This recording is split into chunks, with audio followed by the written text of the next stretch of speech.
사도행전 7장 1절에서 16절 보시겠습니다. 신약성서 196페이지에 있습니다. 사도행전 7장 1절에서 16절 보시겠습니다. 저하고 여러분이 교독하겠습니다. 대제사장이 이르되 이것이 사실이냐?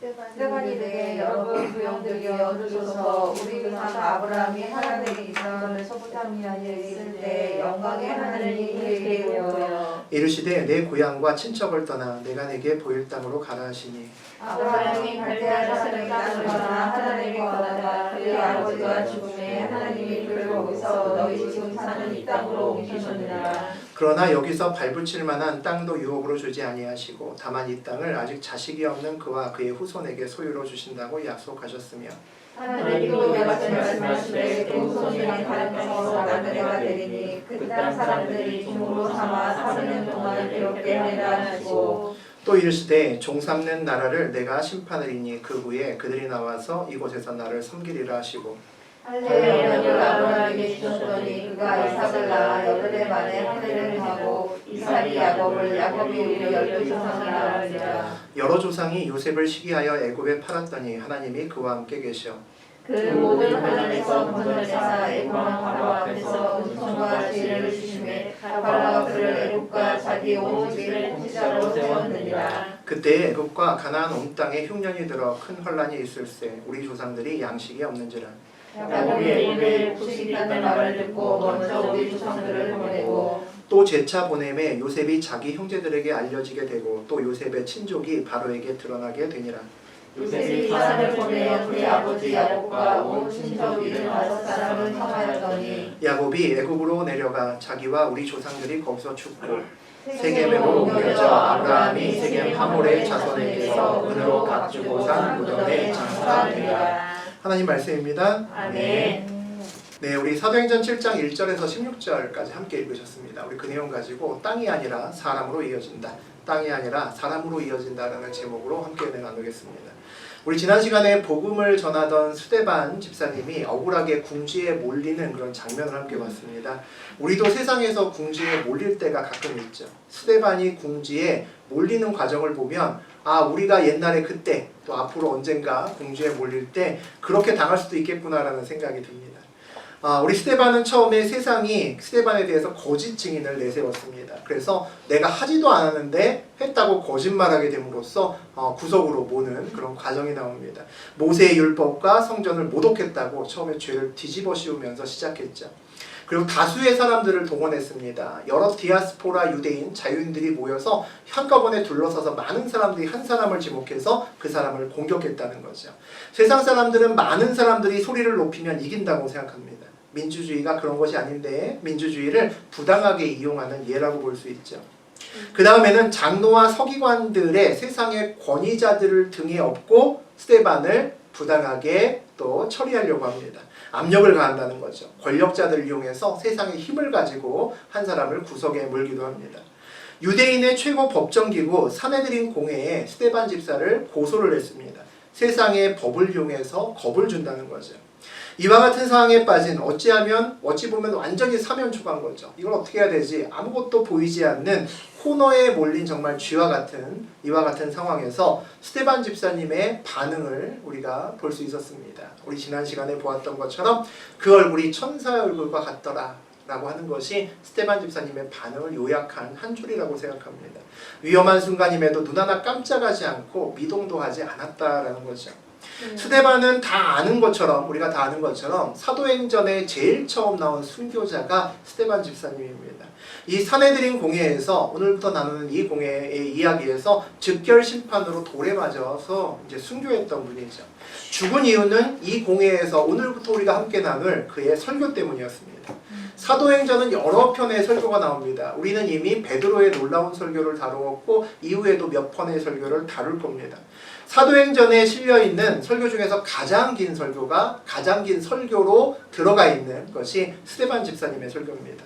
베드로나 요한이나 야고보 또는 바울과 같은 12사도, 사도들의 보다 스데반 설교가 더 지면을 많이 차지하고 있다는 것은 그의 설교가 그만큼 큰 의미를 갖는다는 거죠.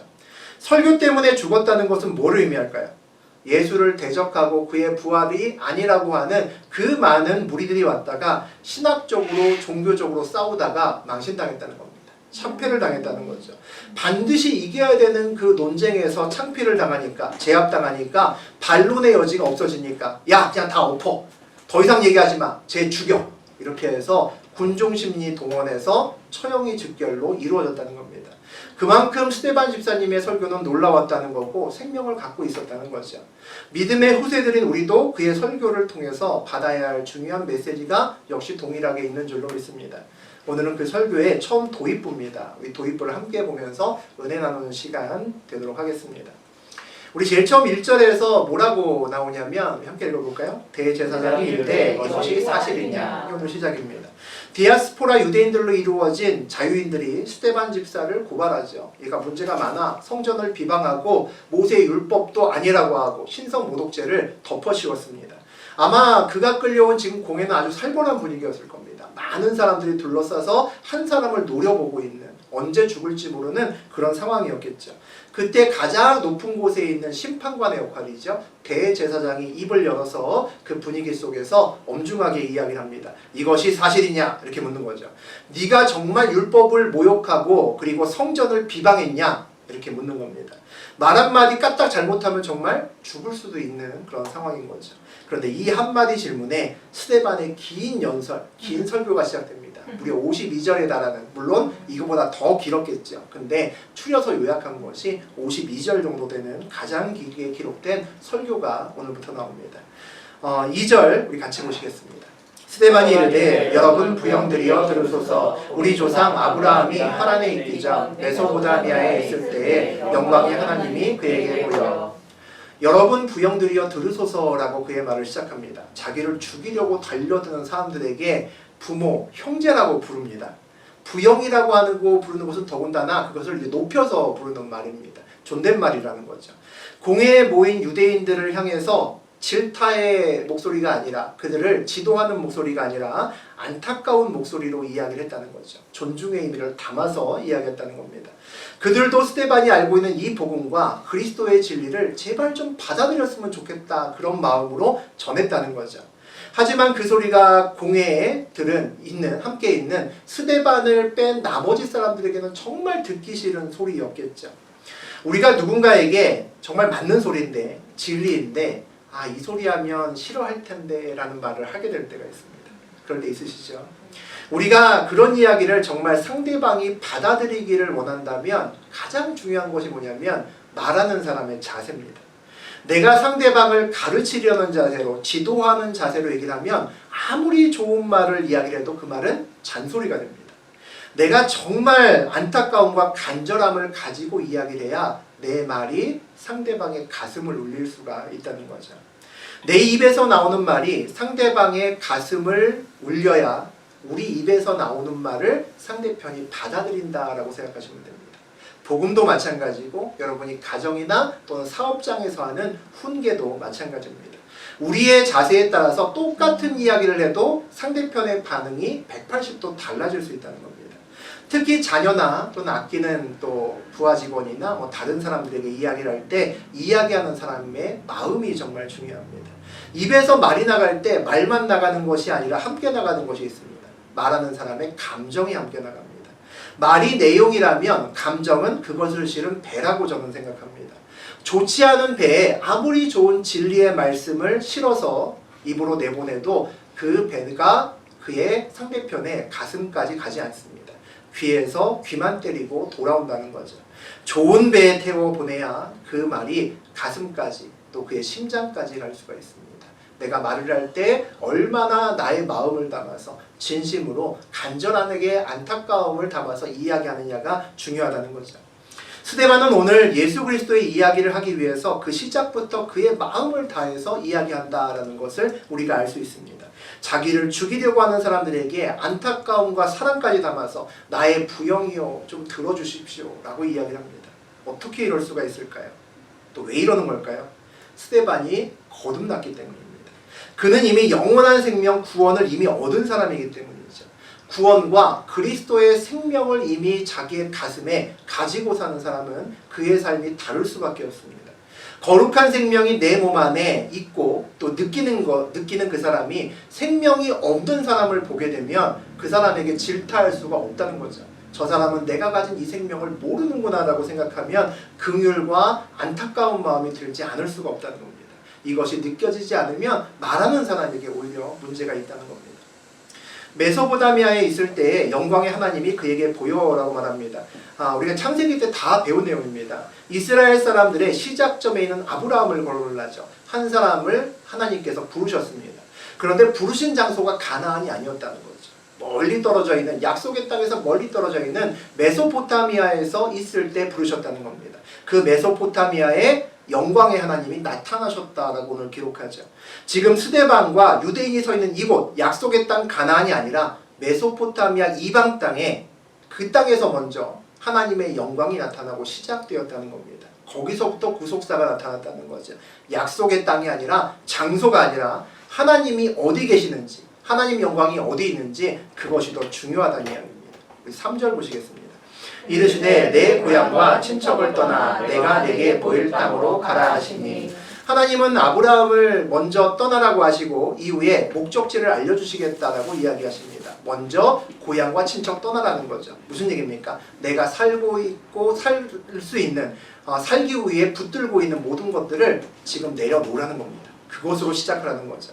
아브라함에게 그렇게 명령하신 이유는 하나님이 아브라함과 함께 가는 이 약속의 땅으로 가는 그 길을 통해서 아브라함의 믿음을 성장시키고자 하시기 때문입니다. 그것을 위해서는 먼저 가진 것부터 놔야 된다는 거죠. 땅이 아니라 아브라함의 믿음이 하나님의 관심사였다는 겁니다. 우리 4절과 5절 보시겠습니다. 아브라함이 갈대아 사람의 땅을 떠나 하란에 거하다가 그의 아버지가 죽음에 하나님이 그를 거기서 너희 지금 사는 이 땅으로 옮기셨느니라. 그러나 여기서 발붙일 만한 땅도 유업으로 주지 아니하시고 다만 이 땅을 아직 자식도 없는 그와 그의 후손들에게 소유로 주신다고 약속하셨으며, 아브라함이 갈대아우로 메소포타미아를 떠나서 가나안 땅으로 오다가 하란에서 잠깐 머물렀다라고 되어 있습니다. 하지만 하나님께서 다시 그곳을 떠나서 약속의 땅, 가나안 땅, 후손들이 지금 서 있는, 스데반과 유대인들이 서 있는 이 땅으로 가라라고 하셨다는 거죠. 그리고 아브라함과 그의 후손들에게 이 땅을 주시겠다라고 약속하셨다라고 되어 있습니다. 그런데 놀라운 일은 정작 아브라함에게는 발붙일 땅조차 유업으로 주지 않으셨다라고 되어 있습니다. 가나안 땅에서 정착민이 아니라 나그네로 살게 하셨다는 거죠. 무슨 얘기인가요? 땅이 중요하지 않고 약속이 중요하다는 것이고, 약속은 땅이 아니라 사람에게 주어진다라고 말씀하시는 겁니다. 우리 6절과 7절 보겠습니다. 하나님이 또 이같이 말씀하시되 그 후손이 다른 땅에서 나그네가 되리니 그 땅 사람들이 종으로 삼아 400년 동안을 괴롭게 하리라 하시고, 또 이르시되 종 삼는 나라가 내가 심판하리니 그 외에 그들이 나와서 이곳에서 나를 섬기리라 하시고, 더욱이 아브라함의 후손들이 1, 20년도 아니고 무려 400년 동안 아브라함처럼 나그네에서 살 거다. 그것도 약속의 땅 가나안이 아니라 다른 땅, 애굽 땅에서, 이방 땅에서 종살이하면서 고생하면서 괴롭게 살 거다라고 말씀하십니다. 하지만 하나님께서 애굽을 심판하고 백성들을 그곳에서 이끌어내어서 다시 이곳 가나안 땅으로 오게 할 거다라고 말씀하시죠. 무슨 얘기일까요? 애굽에 있는 400년 동안에도 하나님이 그들과 함께 하신다는 겁니다. 하나님은 그의 백성이 있는 곳에 함께 하신다는 거죠. 우리 8절 보시겠습니다. 할례의 언약을 아브라함에게 주셨더니 그가 이삭을 낳아 8해 만에 할례를 행하고 이삭이 야곱을, 야곱이 우리 12조상을 낳으리라. 자손들이 가나안에 살 때도 있고 애굽에서 종살이 할 때도 있습니다. 하지만 하나님은 항상 그들의 백성과 함께 계시다는 거죠. 하나님은 아브라함에게 그 언약의 증표로 할례의 표를 하게 만드셨습니다. 그리고 아브라함도 그의 아들인 이삭에게 그 표를 하게 했고, 그 표는 다시 그 아들에게 넘어갔다라는 거죠. 결국 12아들, 야곱의 12명의 아들들에게 모두 다 그 표가 전해집니다. 땅이 바뀌어도 하나님의 약속은 아브라함에게서 시작해서 그 자녀 또 후손에게 계속해서 내려가고 있다는 거죠. 하나님은 땅으로 약속을 이어가는 것이 아니라 그의 약속을 사람에게 행하는 할례의 약속을 통해서, 사람을 통해서 이어가고 계시다라고 말씀합니다. 우리 9절과 10절 보시겠습니다. 여러 조상이 요셉을 시기하여 애굽에 팔았더니 하나님이 그와 함께 계셔 그 모든 환난에서 건져내사 애굽과 바로 앞에서 은총과 지혜를 주심에 바로가 그를 애굽과 자기 온 집의 통치자로 세웠느니라. 아브라함과 이삭과 야곱으로 이어지는 하나님의 축복이 야곱의 12아들까지 내려옵니다. 그런데 그 12아들 중에서 우리가 이제 아마 오전 시간에 창세기 나중에 그쪽까지 가면 아시게 될 겁니다. 장자의 축복이 장자가 아니라 놀랍게도 11번째 아들인 요셉에게로 내려갑니다. 그런데 요셉은 다른 아들들에게 거절됩니다. 거절된 것으로 모자라서 애굽으로 노예로 쫓겨가는 신세가 된다는 거죠. 하지만 애굽 왕 앞에서도 요셉을 향한 하나님의 은총은 계속 이어집니다. 하나님의 지혜로 요셉이 애굽의 가장 높은 자리, 왕의 다음 자리까지 올라가죠. 하나님의 약속은 가나안이 아니라 놀랍게도 애굽에서 요셉을 통해서 성취되고 있다는 것을 볼 수 있습니다. 땅이 아니라 사람에게 역사하시는 하나님을 우리가 볼 수 있죠. 11절과 12절 보겠습니다. 그때 애굽과 가나안 온 땅에 흉년이 들어 큰 환난이 있을 때 우리 조상들이 양식이 없는지라 야곱이 애굽에 곡식이 있다는 말을 듣고 먼저 우리 조상들을 보내고 가나안에 흉년이 들고 양식이 사라졌습니다. 양식을 찾아서 야곱이 곡식을 구하기 위해 그의 아들들을 풍성해서 아직도 곡식을 갖고 있다라고 소문을 듣고 애굽으로 보냅니다. 육신적인 삶의 고통 때문에 당시에 양식이 있는 곳, 구원이 있는 곳인 애굽으로 사람을 보냈다는 거죠. 구원이 가나안이 아니라 당시에는 애굽에 있었다는 겁니다. 하나님이 애굽의 요셉과 함께 계셨기 때문이죠. 사람을 통해 역사하시고 구원하시는 하나님을 우리 볼 수 있습니다. 13절 보시겠습니다. 또 제차 보냄에 요셉이 자기 형제들에게 알려지게 되고 또 요셉의 친족이 바로에게 드러나게 되니라. 양식을 얻기 위해 구원을 얻기 위해 두 번에 걸쳐서 야곱이 애굽에 자기의 아들들을 보낸 사건을 볼 수 있습니다. 죽은 줄 알았던 요셉이 살아있다는 사실을 요셉의 형제들이 알게 되었습니다. 그런데 우리 성경에 보니까 알게 된 것이 아니라 알려지게 되었다라고 표현합니다. 요셉이 모든 형제들에게 거절당했지만 오히려 그를 스스로 드러내고 형제들을 용서했다라는 이야기입니다. 그리고 형제들에게 양식을 베풀어서 구원을 함께 나누었다라는 이야기죠. 그래서 요셉은 구약에서 예수님의 예표가 된다라고 이야기를 많이 합니다. 예수님도 다윗의 자손 메시아로 오셨지만 그의 형제들이었던 유대인들에게 배척당하시고 거절당하셨습니다. 심지어는 십자가에 못 박혀서 죽으셨죠. 하지만 그 십자가 사건으로 구원의 사건으로 온 세상을 구원의 길로 인도하셨습니다. 구원을 나누셨다는 거죠. 요셉과 마찬가지입니다. 우리 14절에서 16절 같이 보겠습니다. 요셉이 사람을 보내어 그의 아버지 야곱과 온 친족 75사람을 청하였더니 야곱이 애굽으로 내려가 자기와 우리 조상들이 거기서 있었고 세겜으로 옮겨져 아브라함이 세겜 하몰의 자손에게서 은으로 사고 그다음에 장사되니라. 요셉이 가나안 땅에 살고 있는 아버지 야곱과 친족 75명을 모두 다 애굽으로 초대합니다. 그리고 그곳에 함께 애굽에서 함께 살도록 하죠. 예수님도 부활하시고 승천하시면서 그의 제자들을 통해서 생명이 있는 모든 사람들을 예수에게 구원이 있음을 믿기만 하면 당신의 나라로 모두 들어올 수 있다고 그렇게 우리를 초대하셨습니다. 같다는 거죠. 야곱을 비롯해서 그 이후에 요셉을 포함한 12아들들 그리고 이스라엘 조상들이 모두 약속의 땅 가나안이 아니라 이방 땅 애굽으로 초대가 됩니다. 그리고 그 땅에서 이방 땅에서 모두 죽었다라고 기록되죠. 그리고 야곱은 죽어서야 가나안 땅으로 돌아온다라고 기록됩니다. 하지만 애굽에서 하나님의 약속은 400년 동안 여전히 가고 있다는 거죠. 땅이 아니라 장소가 아니라 사람을 통해 내려가는 약속이 중요하다는 겁니다. 아멘. 오늘의 이야기를 전체적으로 다시 한번 크게 바라보려면 유대인의 성전의 개념에 대해서 우리가 조금 더 이해할 필요가 있습니다. 유대인들에게 성전 하면 하나밖에 없습니다. 우리는 우리가 다니는 교회를 그냥 성전이라고 부르지만 유대인들은 성전은 하나밖에 없습니다. 동네마다 회당은 있지만 성전은 오직 하나입니다. 우리 느낌으로는 여러 곳에 지교회가 있어도 본성전은 하나야 뭐 이런 느낌이죠. 유대인들에게 성전은 예루살렘의 거룩한 산에 있는 성전이 유일하시고 그곳이 하나님의 집입니다. 하나님의 거처라고 생각하죠. 그래서 이스라엘 사람들에게 성전은 아주 특별합니다. 세상에서 단 한 군데밖에 없는 유일한 하나님이 임재하시는 장소이기 때문이죠. 이스라엘과 모든 다른 곳에 있는 회당에서 기도할 때 그들은 예루살렘 성전 방향으로 무릎을 꿇고 기도합니다. 유대인들은 화가 나서 뚜껑이 열려서 화를 내다가도 성전이 보이면 바로 빙긋 웃습니다. 표정 관리가 되지 않으면 얼른 성전에서 고개를 돌립니다. 하나님이 나의 화난 모습을 보면 안 되기 때문이죠.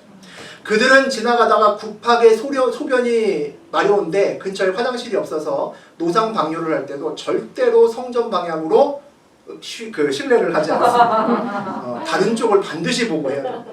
쉽지 않죠. 그런데 지금은 예루살렘에 가도 성전이 보이지 않습니다. 없다는 거죠. AD 70년에 전쟁에서 성전이 무너지고 아직 복구되지 않았습니다. 예루살렘의 성전에 자리만 남아 있습니다. 원래 이스라엘에 가면 나중에 언제 가시겠죠. 우리가 이제 통곡의 벽이라는 것을 보게 되는데 이게 그림에 나오는 이 그림이 이제 이스라엘입니다. 여기 황금색 이 돔이 보이죠. 이게 굉장히 유명한 돔이고요. 또 왼쪽에 보시면 회색돔이 보이죠. 이 회색돔도 유명한 모스크 사원들입니다. 다 예루살렘의 중앙에 있는. 그리고 이것을 둘러싸고 있는 이 아래쪽이 그 통곡의 벽입니다. 그 통곡의 벽에 가보시게 되면 언젠가 제가 한번 말씀드렸던 것처럼 이렇게 통곡의 벽을 붙들면서 하루에 4-5시간씩 기도하는 많은 유대인들을 볼 수가 있습니다. 그들이 저기서 기도하는 이유는 한 가지입니다. 이곳은 성전 자리인데 이곳에 하나님의 주님의 성전이 이곳에 세워져야 됩니다. 그래야지 우리가 삽니다. 그거 내내 몇 시간 동안 기도하고 갑니다. 그래서 이곳은 통곡의 벽이다라고 이야기를 하죠.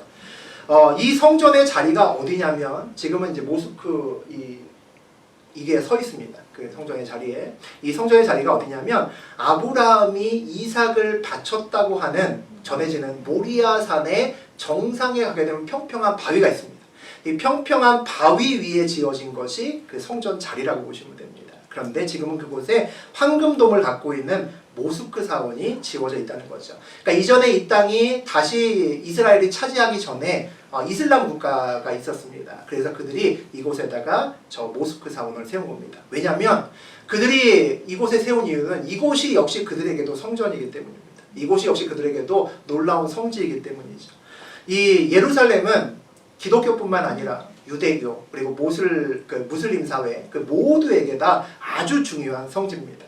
만약에 이스라엘이 성전을 지으려면 얘를 무너뜨려야 됩니다. 무너뜨린 다음에 이 위에다가 하나님의 성전을 다시 지어야 된다는 거죠. 그러면 이걸 무너뜨리는 순간 이슬람 국가들과 이스라엘은 아마 피 튀기는 전쟁이 시작될 겁니다. 가끔 우리가 듣는 그 정도의 국지전이 아니라 정말 전쟁인 거죠. 이것 때문에 3차 세계대전이 일어날 수 있다라고 사람들이 이야기하는 겁니다. 가보시면 우리 이제 머지않아 갈 겁니다. 같이. 서로 간에 전쟁도 하지만 그곳에는 아주 묘한 힘의 균형이 있습니다. 가보시면 굉장히 재밌습니다. 이스라엘을 가보면 우리나라는 대한민국이다 하면은 부산에 가도 대통령의 이야기가 통하고 또 대전에 가도 당연히 대통령의 그 이야기가 통하죠. 이스라엘은 다릅니다. 예루살렘은 이 유대인들이 통치를 하는데 그 옆에 여리고를 가면 여리고는 팔레스타인이 그곳에 지배를 하고 있습니다. 바로 옆 동네인데 그 옆에 다른 동네 가면 이스라엘이 지배하고 그 옆 동네에 가면 팔레스타인이 지배합니다. 아주 특이합니다. 유대인과 팔레스타인 지역이 서로 혼재하고 있습니다. 그러니까 이스라엘이라고 하는 그 땅덩어리가 온전하게 이스라엘이 전부 다 물론 기본적으로 통치는 하지만 세부적으로는 서로 간에 암묵적인 양해를 통해서 서로 이건 니네가 관리해 라고 내준 지역들이 굉장히 많다는 거죠. 적과 동침하고 있습니다. 팔레스타인과 이스라엘이 전쟁을 해도 예루살렘은 안전합니다. 왜냐하면 거기에는 기독교, 유대교, 이슬람의 최고의 성지들이 다 있기 때문에 거기에 미사일을 떨어뜨리는 나라는 아무도 없다는 거죠. 아무도 쏘지 않습니다. 그 국지전들만 심하게 일어날 뿐입니다. 그래서 전쟁이 일어나도 이스라엘 사람들은 이곳에는 안전하다고 누구나 다 생각합니다. 그곳의 무슬림도 마찬가지죠. 이스라엘의 헌법에는 사실 예루살렘이 그들의 수도라고 되어 있습니다. 근데 우리는 이스라엘 수도를 텔 아비브라고 알고 있고 거기에 또 그 국제공항도 거기 있습니다. 외교적인 마찰 때문에 그들은 이스라엘의 수도가 예루살렘이라고 하지만 다른 나라들은 전부 다 텔 아비브라고 얘기를 하는 겁니다. 그래야 그들 사이에 힘의 균형이 유지가 되기 때문이죠. 유대인들이 목숨을 바쳐 지키는 것이 이런 성전입니다. 그들은 오늘도 저 모스크를 사원을 허물고 그들의 성전을 지을 것을 애타게 그런 것을 기도하면서 있습니다. 아마 미국이나 다른 나라들이 막지 않으면 벌써 지었을 겁니다. 이렇게 성전의 개념을 중요하게 생각하고 하는 사람들에게 예수님도 사도들도 성전이 중요하지 않다라고 얘기를 합니다. 장소가 중요하지 않고 예배드리는 사람이 중요하다는 거죠. 형식이 아니라 내용이 중요하다라고 이야기를 합니다. 우리가 습관적으로 예배당을 성전이라고 부르는 것은 유대인처럼 유일한 하나님의 처소가 이곳이다라고 부르는 것이 아닙니다. 이곳에 하나님의 임재가 강하게 임재하는 우리가 모여있는 예배당이다라는 의미죠. 예배를 오래 드리다 보면 내용이 사라지고 형식만 남아있는 경우가 많습니다. 유럽 가면 그 많은 아름다운 교회가 대부분 예배드리지 않습니다. 그냥 관광지일 뿐이죠. 그 앞에 매표소에서 돈 내고 사서 한 바퀴 돌아보고 나옵니다. 예배는 사라지고 아주 멋진 예배당만 남아있다는 거죠.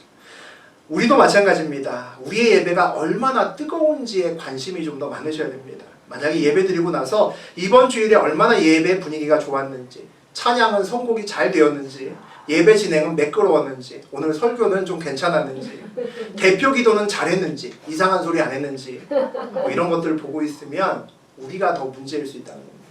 우리가 하나님의 언약의 백성이라면 약속은 예배당이 아니라 저와 여러분을 통해서 이어지기 때문입니다. 또 예배는 내가 드리는 거고 내가 드려지는 겁니다.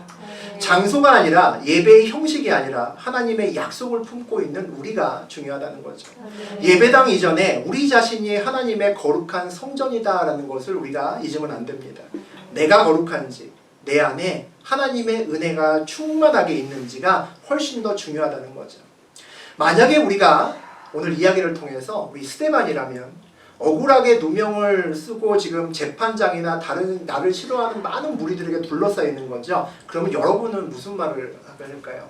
저라면 무슨 말을 하게 될까요? 아마도 변명하겠죠. 제가 스데반이라면 사실 저는 신성모독을 한 게 절대 아닙니다. 나는 모세율법을 절대 비난한 적도 없고 성전을 절대 모독하지도 않았습니다.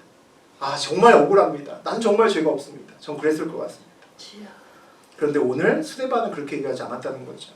오늘 그는 아브라함의 이야기부터 시작해서 야곱과 요셉의 이야기를 시작함으로 자기의 설교, 자기의 변호를 시작을 합니다.